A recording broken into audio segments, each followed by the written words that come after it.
Hello everyone, welcome to my channel Maths Hub by Vinshu Bhatia. Today we will do exercise 2.7 question number 1 chapter fractions and decimals of class 7th. Here first question is find 0.4 divided by 2. यहाँ देखिए जो exercise 2.7 में हम sums करने जा रहे हैं वो डिवीज़न के सम्स हैं. जैसे पहले आपने डेसिमल नंबर की मल्टीप्लाई की थी, अब हमें डेसिमल नंबर की डिवीज़न करनी है. डेसिमल नंबर की डिवीज़न जो है फर्स्ट सम में आप देख सकते हैं. डेसिमल नंबर की डिवीज़न आपको एक होल नंबर से करनी है. तो लेट्स स्टार्ट.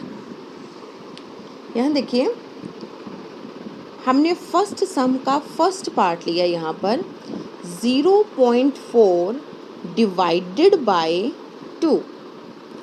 फर्स्ट आपको डिवीज़न के सम्स करने से पहले ये चीज़ ध्यान में रखनी है कि जो डेसिमल नंबर हमें गिवन होगा फर्स्ट हमने उसका डेसिमल रिमूव करना है. डेसिमल रिमूव करने के बाद हम इस सम को सॉल्व कर सकते हैं. डेसिमल कैसे रिमूव किया जाता है उसके लिए यहाँ देखिए रफ वर्क में मैंने आपको शो किया है. जैसे यहाँ देखिए 0.7 है.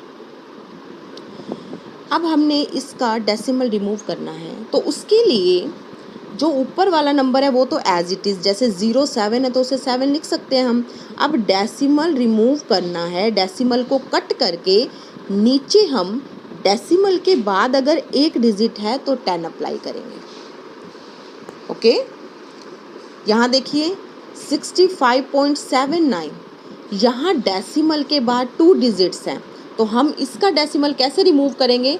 6579 जो ऊपर का नंबर था वो हमने एज इट इज़ लिख लिया यहाँ पर. अब यहाँ था डेसिमल, इस डेसिमल को हम रिमूव कर देंगे और नीचे डेसिमल के बाद 2 डिजिट्स है तो नीचे 100 आ जाएगा. मीन्स डेसिमल के बाद एक डिजिट है तो 10, डेसिमल के बाद 2 डिजिट्स हैं तो 100 नीचे लगा देंगे. ठीक है, इस टाइप से हम डेसिमल नंबर को फ्रैक्शन में चेंज कर सकते हैं. क्लियर, ये चीज़ आपको समझ आई. तो यहाँ देखिए 0.4 इसका जब हम डेसिमल रिमूव करेंगे तो ऊपर वाला नंबर 0.4 को मैंने 4 लिख लिया. डेसिमल के बाद एक डिजिट है, जब डेसिमल कट करेंगे हम तो नीचे आ जाएगा 10. अभी हमने सिर्फ डेसिमल नंबर को फ्रैक्शन में चेंज किया है, बाकी सब हम एज इट इज़ लेंगे. डिवाइड का साइन 2 एज इट इज़, 2 के अपोन में 1 लगा के मैंने इसे भी फ्रैक्शन में चेंज कर लिया. नेक्स्ट स्टेप देखेंगे आप, यहाँ 4/10 है एज इट इज़ लिखा. अब आपको पता है डिवीज़न को सॉल्व करने के लिए हमें इसे मल्टीप्लाई में चेंज करना होता है और मल्टीप्लाई में चेंज करने के बाद जो डिवीज़न के बाद वाली फ्रैक्शन होती है ना, दैट इज़ 2/1. जो 2/1 हमें गिवन है उसका रेसिप्रोकल लिखेंगे हम 1/2. ओके, ये मैं आपको पहले बता चुकी हूँ कि 2/1 का रेसिप्रोकल क्या होता है 1/2. अब यहाँ देखिए ये जो स्टेप है इसमें आप देख सकते हैं कि ये 2 और 4 है ये एक ही टेबल पर कट हो रहे हैं तो हम इसे एक ही टेबल मीन्स 2 पर कट करेंगे. यहाँ देखिए 2 1 ज़ा 2, 2 2 ज़ा 4, ये कट कर लिया. अब जो ऊपर न्यूमिनेटर है मल्टीप्लाई कर दो. 2 × 1 2, 10 × 1 10. अब 2 से 10 भी कैंसिल होते हैं बट हमने इसे कैंसिल नहीं करना क्योंकि अगर नीचे डिनोमिनेटर में हमारे पास 10, 100, 1000 होता है तो वो डेसिमल लगाने के काम आ जाता है. तो आपने इसे कट नहीं करना. ये 2/10 कैंसिल होता है एक ही टेबल 2 पर, बट हम इसे कट नहीं करेंगे. क्यों नहीं करेंगे? क्योंकि हम इसका डेसिमल देंगे. जैसे हमने पहले डेसिमल रिमूव किया था 10 लगाया था नीचे, अब हम इसका डेसिमल देंगे तो डेसिमल देने का भी वही मेथड रहेगा. जैसे ये 2/10 है तो नीचे जो है हमारे पास 10 है मीन्स 1 0. तो यहाँ हम क्या करेंगे, ये 2 जो है पीछे से काउंट करके एक डिजिट के बाद डेसिमल देंगे तो ये आ जाएगा 0.2. Clear. Now next part is 0.35 divided by 5. मैंने अभी आपको बताया था कि सबसे पहले हम डेसिमल नंबर का डेसिमल रिमूव करेंगे. फर्स्ट स्टेप हमारा यही रहेगा हर एक सम में. 0.35 जब इसका डेसिमल हम रिमूव करेंगे, कट करेंगे तो ऊपर वाला नंबर एज इट इज़ लिख लेंगे. ऊपर 0.35 मीन्स 35 है और नीचे डेसिमल के बाद 2 डिजिट्स है तो हम 100 लिखेंगे। ओके, बाकी हमने एज इट इज़ लिख लिया।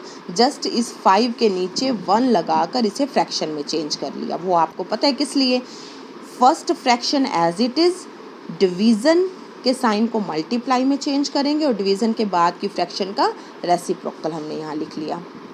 ओके, अब यहाँ हमें पता है 5 और 35 एक ही टेबल पर कैंसिल हो रहे हैं, तो नेक्स्ट स्टेप में 35/100 मल्टीप्लाई 1/5 हम इसे 5 पर कैंसिल करेंगे। 5 1 जा 5, 5 7 जा 35, तो ये हमारे पास आ जाएगा 7/100। अब इस 7 को हमने डेसिमल देना है तो हम इस 100 को यूज़ करेंगे। अब नीचे अगर 100 हो तो ऊपर वाले नंबर को डेसिमल कैसे देते हैं, पहले तो देखो 7 एज इट इज़ लिख लेंगे। अब ये 100 है मीन्स 2 डिजिट के बाद हमने डेसिमल देना है, बट ऊपर तो हमारे पास ओनली 1 डिजिट है, तो हम क्या करेंगे, आगे की तरफ एक ज़ीरो लगाकर, 7 से आगे एक ज़ीरो लगाकर 2 डिजिट बना लिया और यहाँ पर हम डेसिमल दे देंगे। यहाँ अपनी तरफ से एक ज़ीरो और लिख लेंगे, 0.07। क्लियर। नेक्स्ट देखिए,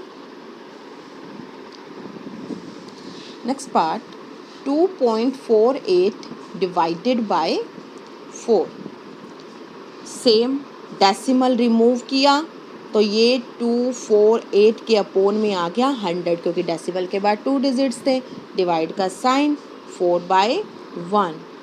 same fraction as it is, division के साइन को मल्टीप्लाई में चेंज किया और 4/1 का रेसिप्रोकल 1/4। नेक्स्ट स्टेप में हम 4 एंड 248 इन दोनों को कैंसिल करेंगे 4 की टेबल पर। 4 1 जा 4, 4 6 जा 24, 4 2 जा 8, कट कर लिया तो ऊपर आ गया 62 और 1 की मल्टीप्लाई 62, 100 और 1 की मल्टीप्लाई नीचे 100। तो अब 62 को हमने डेसिमल देना है, तो 100 में क्या होता है, ऊपर वाले नंबर में हम 2 डिजिट्स के बाद डेसिमल अप्लाई करते हैं, तो यहाँ हमारे पास 2 डिजिट्स तो है 62, तो हम पीछे से 1 2 यहाँ काउंट किया और यहाँ डेसिमल दे दिया, तो ये आ जाएगा 0.62। क्लियर। नेक्स्ट स्टेप देखिए, 14.49 डिवाइडेड बाय 7। यहाँ देखिए same number as it is, decimal remove करेंगे, नीचे 100, डिवाइड का साइन 7/1।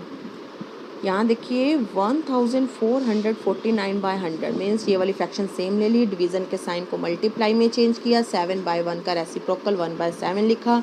7 एंड 1449 जो है वो एक ही टेबल पर कट हो रहे थे, वो मैंने कट कर दिया। ऊपर आ गया हमारे पास 207, नीचे है हमारे पास 100। तो यहाँ पे जब हम डेसिमल अप्लाई करेंगे तो हमारे पास ऊपर 3 डिजिट्स है, तो ये मैंने 3 डिजिट्स लिखे, बट पीछे से काउंट करके 2 डिजिट्स के बाद हमने यहाँ डेसिमल अप्लाई कर दिया क्योंकि नीचे 100 था। Okay, clear students, thank you.